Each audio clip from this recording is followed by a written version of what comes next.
Hello everyone, हम हैं शिखा और अमर और ये है हमारा वर्ल्ड जहां मिलेगा सब कुछ। कभी ट्रैवल, कभी एडवेंचर, कभी खाना टू कभी बनाना और कभी कभी जस्ट मस्ती।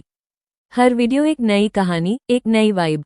सो if you love variety and want fun with a twist तो सब्सक्राइब करो और चलो शुरू करते हैं।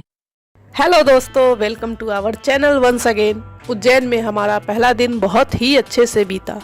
उसके बाद रात 12 बजे हम लोग भस्म आरती देखने के लिए चले गए।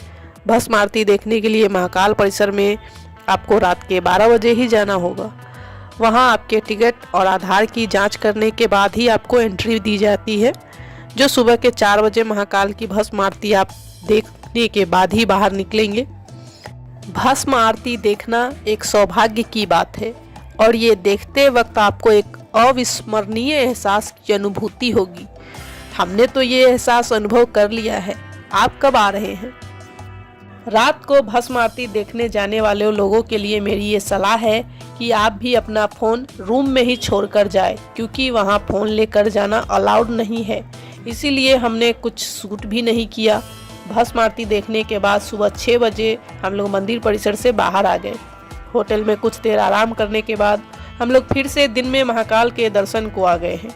महाकाल की नगरी में आए हैं तो जितनी दफ़ा चाहे अपने परम से मुलाकात कर ले, उनसे मिलकर यादें संजो ले। फिर उनसे कब मुलाकात होगी किसे पता है। मंदिर परिसर के बाहर आपको बहुत सारे चंदन लगाने वाले मिल जाएंगे। अगर आप महाकाल के भक्त हैं तो आप भी इनसे ज़रूर अपने माथे पे चंदन लगवाएं। ये आपको एक ठंडक प्रदान करेगा। इनसे चंदन लगवाने के बाद आपको इन्हें पेड करना पड़ेगा। ये पर पर्सन 10 रुपये लेते हैं और बहुत ही अच्छे से चंदन लगा देते हैं। महाकाल मंदिर में प्रातः दर्शन के बाद हम यहाँ महाकाल मौली बंधवाने आ गए। आप भी जब यहाँ आए तो मौली जरूर बंधवाएं। महाकाल दर्शन और मौली बंधवाने के बाद अब हम लोग नाश्ते के लिए जा रहे हैं।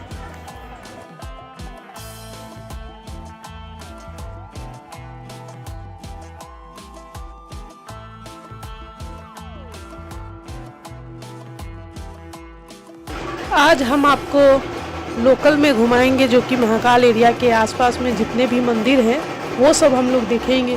तो चलिए हमारे साथ और यहाँ का कुछ लोकल भी घूमा जाए। पास ही के मंदिर में पूजा हो रही थी तो हम लोग वहाँ पे आरती देखने के लिए आ गए हैं। कल हमने आपको उज्जैन के 10 प्रमुख स्थानों में घूमने की जानकारी दी थी। अगर आपने पिछला वीडियो नहीं देखा तो पहले डे 1 का वीडियो ज़रूर देख लें। महाकाल मंदिर से थोड़ी ही दूरी पर चलने पर आपको 24 खंभा माता मंदिर देखने को मिलेगा, जो कि बहुत ही पुराना मंदिर है। ये एक देवी मंदिर है। आप यहाँ भी घूमने आ सकते हैं।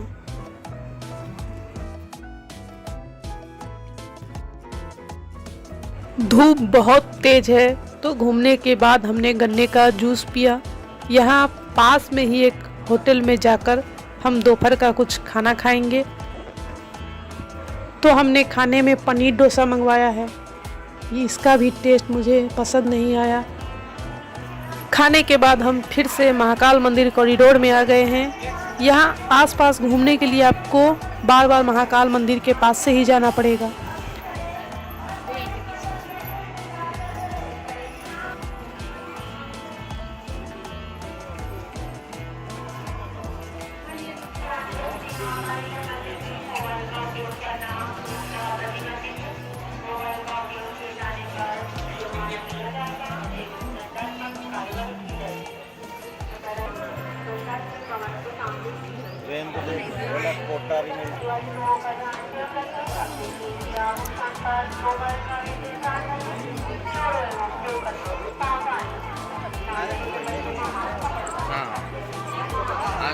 आते रहना चाहिए।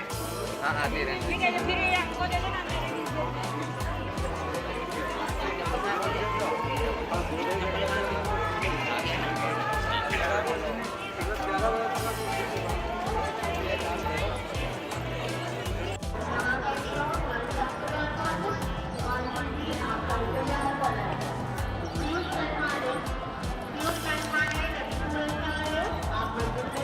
यहाँ से निकलकर हम जा रहे हैं बड़ा गणेश मंदिर में दर्शन करने के लिए, जो कि महाकाल मंदिर के पास में ही स्थित है।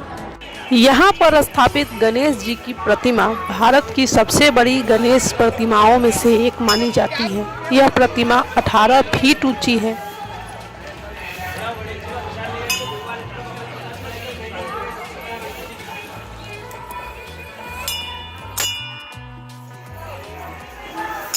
बड़ा गणेश मंदिर में दर्शन के पश्चात हम अन्नपूर्णेश्वर महादेव मंदिर में दर्शन को गए।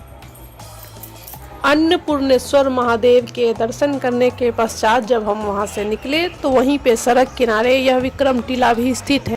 आप इसे भी देख सकते हैं। यहाँ से चल के हम लोग अब हरसिद्धि माता मंदिर की ओर जा रहे हैं। इस मंदिर के बारे में मैंने पिछले वीडियो में आपको पूरी जानकारी दी थी। अगर आपने अभी तक वो वीडियो नहीं देखा है तो आप सबसे पहले जाकर के हमारा पिछला वीडियो ज़रूर देख लें। और भी जानकारी के लिए हमें कमेंट करें।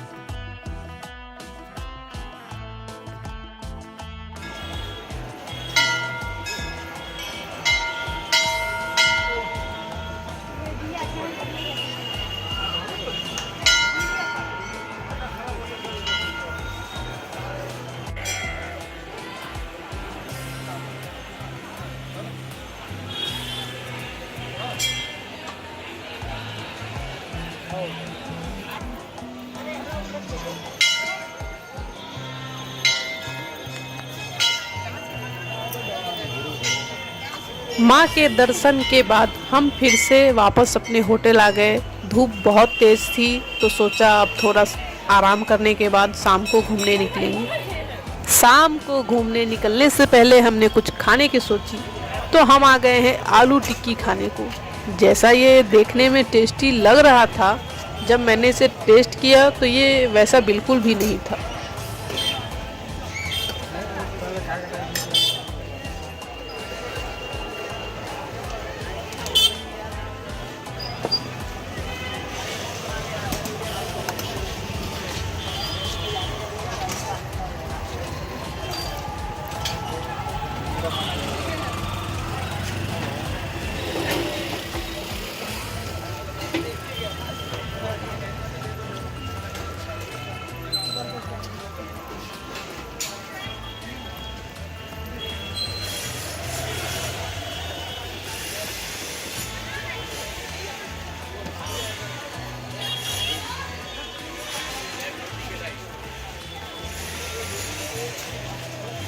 आलू टिक्की को टेस्ट करने के बाद अब हम फिर से निकल पड़े हैं महाकाल लोक घूमने के लिए। दोस्तों, हम आ चुके हैं महाकाल कॉरिडोर पर और ये है सामने त्रिवेणी द्वार। अब चलिए हम आपको महाकाल कॉरिडोर का भ्रमण करवाते हैं। ये है महादेव की स्टेच्यू, इसके पास में ही है भारत माता का मंदिर। इसके बाद महाकालेश्वर भक्त निवास है और इसके बाद महाकाल मंदिर है। महाकाल कॉरिडोर 1 किलोमीटर लंबा है। तो चलिए हम आपको कॉरिडोर लेकर के चलते हैं।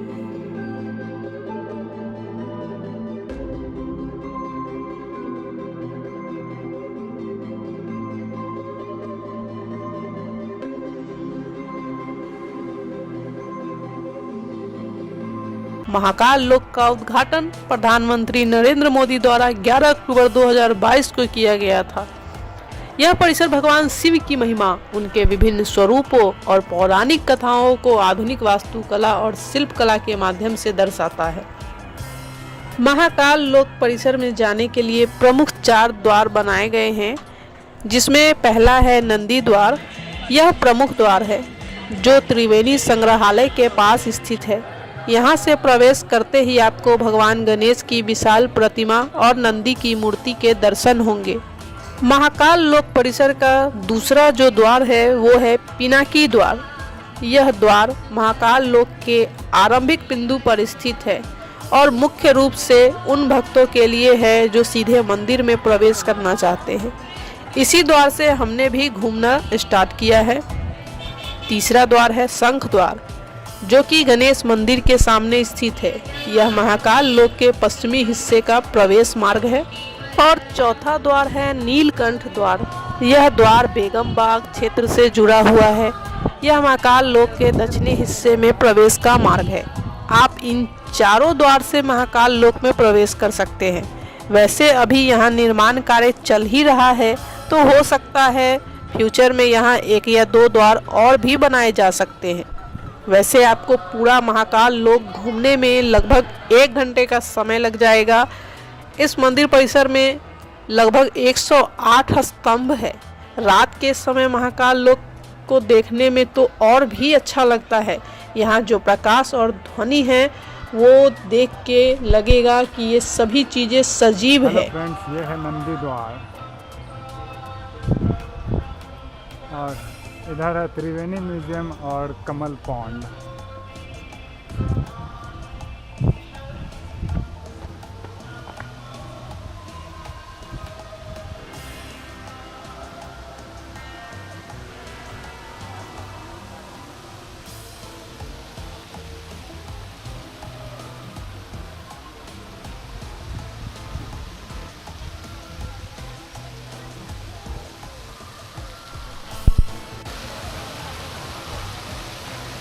Lotus pond.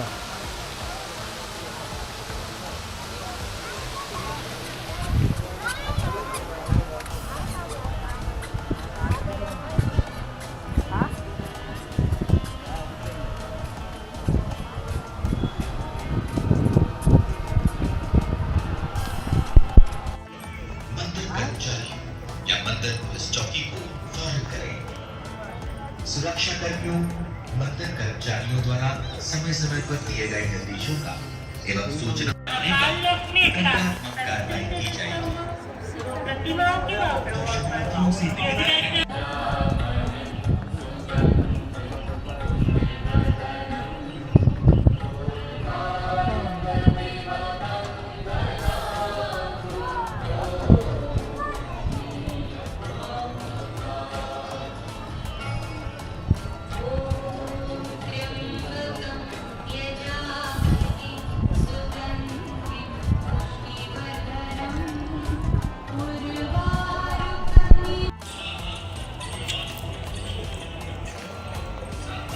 जय श्री महाकाल।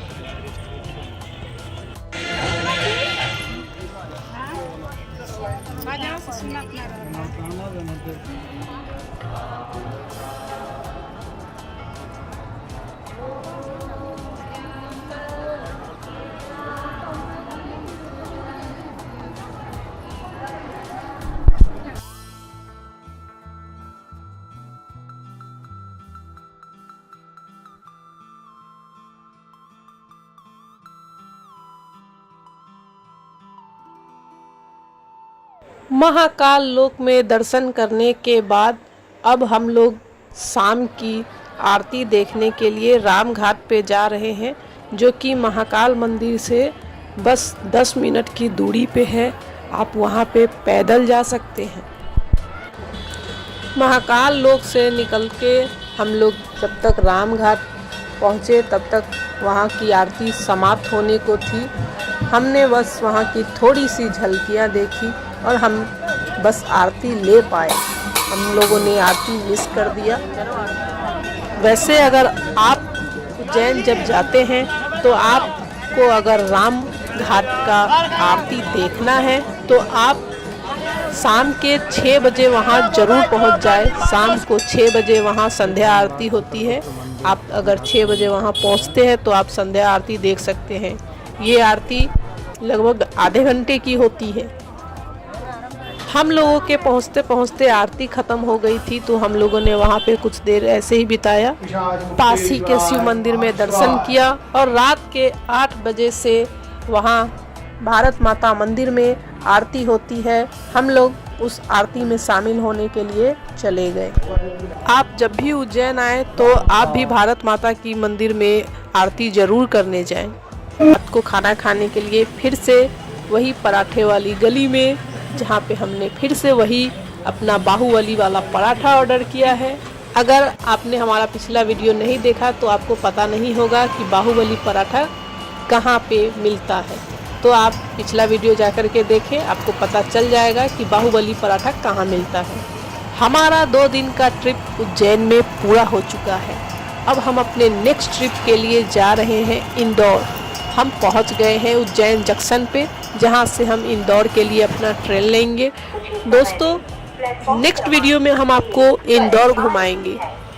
आप हमारा पिछला वीडियो और इस वीडियो को देखें और इस वीडियो को लाइक करिए, कमेंट कीजिए और अपने दोस्तों के साथ शेयर कीजिए। हेलो दोस्तों, तो हम लोग आ चुके हैं उज्जैन से इंदौर अवंतिका एक्सप्रेस में। The cleanest city of India for regular 5 years। चलिए अब इंदौर सिटी एक्सप्लोर करते हैं।